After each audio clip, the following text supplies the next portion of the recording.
नैन का चैन चुरा कर ले गई। दोस्तों के दोस्त आशुतोष का नमस्कार। कर गई नींद हराम। दोस्तों आज का हमारा ये वीडियो समर्पित है हर दिल अजीज सुरों के शहंशाह बेहद उम्दा व्यक्तित्व के मालिक पार्श्व गायक मुकेश जी को। तूने रात गंवाई सोए के। दोस्तों जैसा कि हमने पिछले एपिसोड में आपसे वादा किया था कि एक और एपिसोड हम जरूर बनाएंगे। दिवस गंवाया खाए के। महान पार्श्व गायक मुकेश जी पर। जिस गली में तेरा घर न हो बालमा। तो आज मैं अपने उसी वादे को पूरा करने आपके सामने हाजिर हुआ हूँ।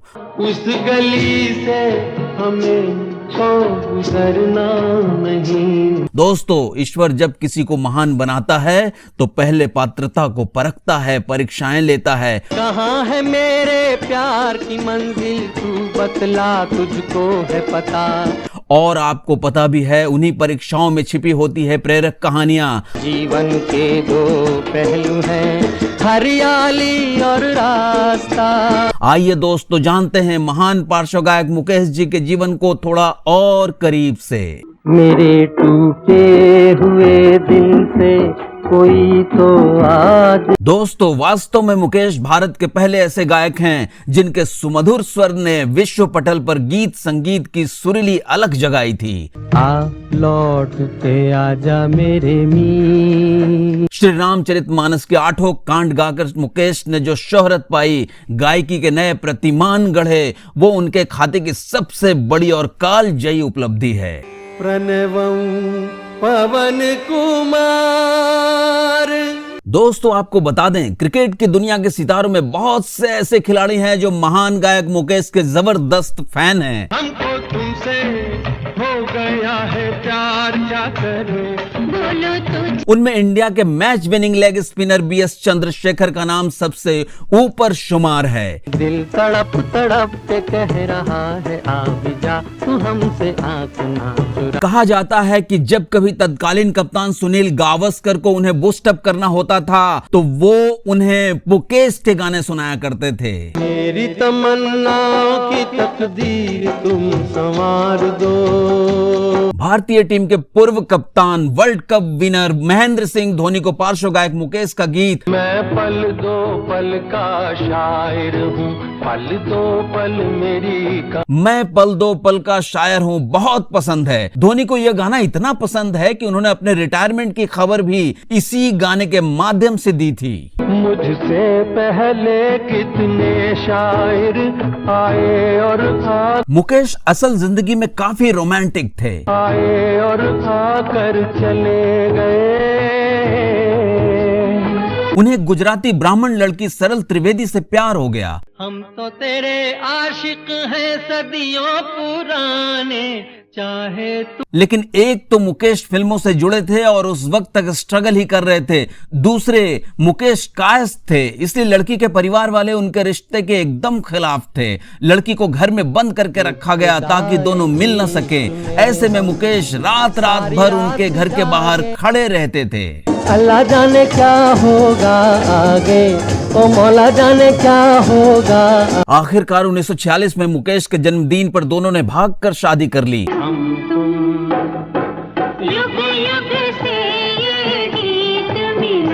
बहुत सी मुश्किलें आई आगे चलकर, लेकिन हमेशा दोनों का साथ बना रहा।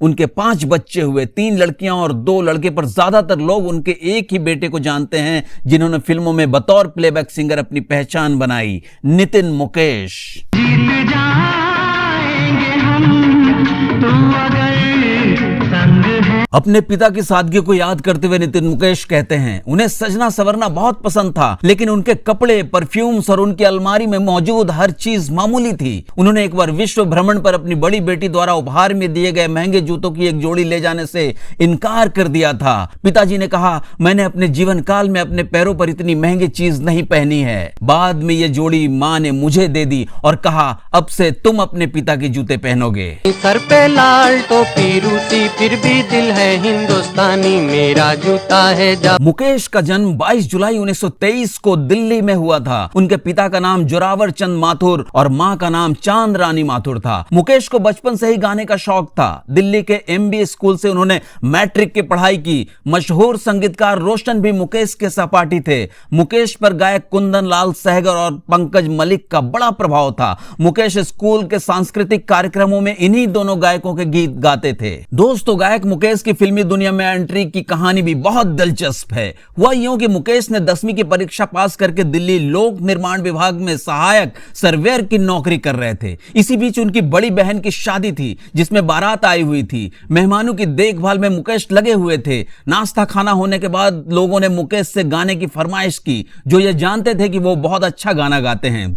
मुकेश ने ऐसा गाना गाया कि महफिल पूरी रात झूमती रही। अगले दिन सुबह बारातियों में शामिल एक रिश्तेदार उनके पिता के पास पहुंचे और मुकेश को मुंबई ले जाने की बात कहने लगे। उन्होंने कहा, आपका बेटा बहुत अच्छा गाना गाता है, हम चाहते हैं कि इसे मुंबई ले जाकर फिल्मों में गाना गवाएं। पिता को गाने वाली बात बिल्कुल समझ में नहीं आई। उन्होंने साफ मना कर दिया। मुकेश को मुंबई ले जाने का ऑफर देने वाले शख्स बॉलीवुड के मशहूर अभिनेता मोतीलाल थे। दरअसल मुकेश की बड़ी बहन जिनकी शादी हो रही थी, उनके ससुर के चचेरे भाई होने के नाते अभिनेता मोतीलाल अपने एक मित्र के साथ बाराती में आए हुए थे। मुकेश के पिता की मनाही के बाद वो मुंबई लौट आए, लेकिन उनके कानों में मुकेश के गानों की आवाजें गूंजती रहीं। इधर मुकेश का मन भी गानों में रमा रहता था। वो लगातार अपने पिता से मुंबई जाने की बातें कहते रहते थे। फिर काफी जद्दोजहद के बाद अंत में पिता ने मुकेश को अपनी किस्मत आजमाने की इजाजत दे ही दी। बस फिर क्या था, साल 1940 में मुकेश नौकरी छोड़कर स्वप्न नगरी मुंबई पहुंच गए। एक इंटरव्यू में नितिन मुकेश ने बताया था कि एक्टर मोतीलाल जी ने दी थी पिता मुकेश जी को मुंबई में रहने की जगह। तब यह नगरी मुंबई नहीं बंबई कहलाती थी। नितिन मुकेश ने आगे कहा कि एक्टर मोतीलाल जी की कोई औलाद नहीं थी, ऐसे में उन्होंने पापा को अपना बेटा माना। पर उन्होंने मुकेश जी से एक बात कही थी कि यहां तुम्हें हर सुख सुविधा मिलेगी, खाने को खाना मिलेगा, पहनने को कपड़े मिलेंगे, लेकिन पैसा एक नहीं मिलेगा। इंडस्ट्री में अगर काम चाहिए तो खुद के दम पर लेना होगा, तुम्हें अपनी पहचान खुद बनानी पड़ेगी। मैं इसमें कोई मदद नहीं करूंगा और ना ही कोई कांटेक्ट दूंगा। मोतीलाल जी ने पापा को संगीतकार खेमचंद्र प्रकाश के चचेरे भाई जगन्नाथ प्रसाद से शास्त्रीय संगीत की शिक्षा दिलवाई थी। इनके अलावा वो किसी के शागिर्द नहीं रहे। मुकेश जी ने गायकी में जो भी हासिल किया वो अपनी मेहनत और रियाज से पाया। मुकेश जी पंकज मलिक, कुंदन लाल सहगल, अब्दुल करीम खां, बड़े गुलाम अली खां को बहुत सुनते थे और इनका सम्मान करते थे। इनके अलावा मुकेश संगीतकार अनिल बिस्वास और संगीतकार रोशन का भी बहुत सम्मान करते थे। तेरी दुनिया में दिल लगता नहीं। मोतीलाल जी ने जो हिदायत दी थी, मुकेश जी उनकी बातों का अक्षरशः पालन करते हुए फिल्म नगरी में काम की तलाश शुरू कर दी। सर्वप्रथम उन्हें फिल्मों में अभिनय का मौका मिला। साल 1941 में मुकेश ने फिल्म निर्दोष से अभिनय सफर की शुरुआत की। इस फिल्म में उनकी हीरोइन नलिनी जयवंत थी। मुकेश ने कुछ और फिल्मों में अभिनय किया, लेकिन खास सफल नहीं रहे। साथ साथ मुकेश ने फिल्म में गायन की शुरुआत भी कर दी थी। जो तुमको हो पसंद वही बात। सन 1945 में प्रदर्शित फिल्म पहली नजर में अनिल बिस्वास के संगीत निर्देशन में मुकेश का गाया गीत दिल जलता है तो जलने दे जब रेडियो पर बजा तो सभी को लगा कि ये केएल सहगल का गाना है। आंसू न बहा पर याद न कर। और तो और चूंकि गायक केएल सहगल की गायकी से अंदाज और आवाज इतने मेल खा रहे थे कि सुनकर केएल सहगल भी सकते में आ गए थे। उनके मुंह से एकदम से निकल पड़ा था कि यह गाना मैंने कब गाया। दिल जलता है तो जलने दे। दरअसल मुकेश शुरू से ही केएल सहगल की गायकी से काफी प्रभावित रहे हैं। इस गाने के बाद मुकेश की फिल्मों में गायकी की गाड़ी जोरदार तरीके से चल पड़ी। फिर कुछ समय बाद संगीतकार अनिल बिस्वास ने गायक मुकेश को घर बुलाकर समझाया कि तुम्हें अगर बहुत आगे जाना है तो केएल सहगल के अंदाज को छोड़कर अपने खुद के अंदाज विकसित करने होंगे। मुकेश अनिल बिस्वास की बहुत इज्जत करते थे। उनकी सलाहों पर फौरन अमल करते हुए मुकेश ने अपने खुद के अंदाज और सुरों में गाना शुरू किया, जिससे उन्हें एक अलग पहचान मिली। मुकेश को सर्वाधिक लोकप्रियता तब मिली जब उन्होंने राज कपूर के लिए, विशेषकर राज कपूर द्वारा निर्मित फिल्मों के लिए गाना शुरू किया। मेरे मन की गंगा और तेरे मन की जमुना का बोल रहा। आरके स्टूडियो की 1949 में आई फिल्म बरसात के गाने छोड़ गए बालम, छोड़ गए बालम हाय अकेला छोड़। और पतली कमर है के बाद मुकेश की लोकप्रियता 7 समंदर पार तक पहुंच गई थी। पतली कमर है तिरछी नजर है, पतली कमर है तिरछी नजर। सन 1951 में आरके की फिल्म आवारा रिलीज हुई थी। इस फिल्म का गीत आवारा हूं को अपना स्वर देकर मुकेश ने एक इतिहास ही रच दिया था। आवारा हूँ, आवारा हूँ। रूस में ये गीत आज 70-72 साल बाद भी बेहद लोकप्रिय है। या गर्दिश में हूँ, आसमान का तारा हूँ। इस गीत को शैलेंद्र ने लिखा था और इसे शंकर जयकिशन ने संगीतबद्ध किया था। इसके बाद तो मुकेश श्री 420 से लेकर मेरा नाम जोकर और सत्यम शिवम सुंदरम तक राज कपूर की फिल्मों के लगातार हिस्सा बने रहे। मुकेश का अंतिम गीत चंचल शीतल निर्मल कोमल भी आरके की फिल्म सत्यम शिवम सुंदरम का ही रहा। संगीत की देवी स्वर सजनी।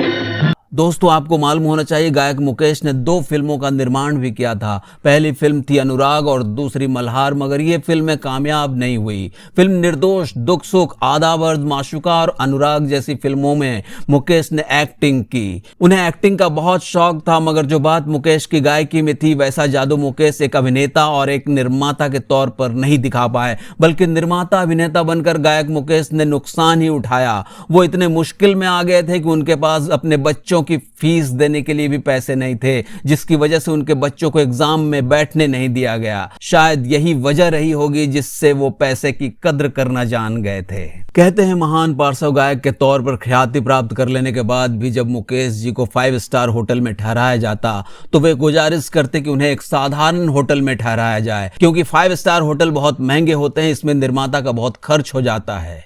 वाह, स्वेच्छा से दूसरों के भले के लिए त्याग की भावना कोई महान व्यक्ति के मस्तिष्क में ही पनप सकती है, वरना अहंकार हमें कहां ये सब करने देता है। जीना इसी का नाम है। नौशाद वो संगीतकार थे जिन्होंने मुकेश की गायकी स्टाइल को पूरी तरह से निखारा। शुरुआत में मुकेश ने दिलीप कुमार के लिए अंदाज, अनोखा प्यार और मेला जैसी फिल्मों में अपनी आवाजें दी। फिल्म मधुमती में भी उनके लिए गाया, मगर राज कपूर के लिए गाए मुकेश के गाने बेहद मशहूर हुए। फिल्म संगीतकार शंकर जयकिशन, अभिनेता राज कपूर और महान गायक मुकेश की तिकड़ी ने अपने बेहतरीन कार्य से एक नए युग का निर्माण कर दिया था।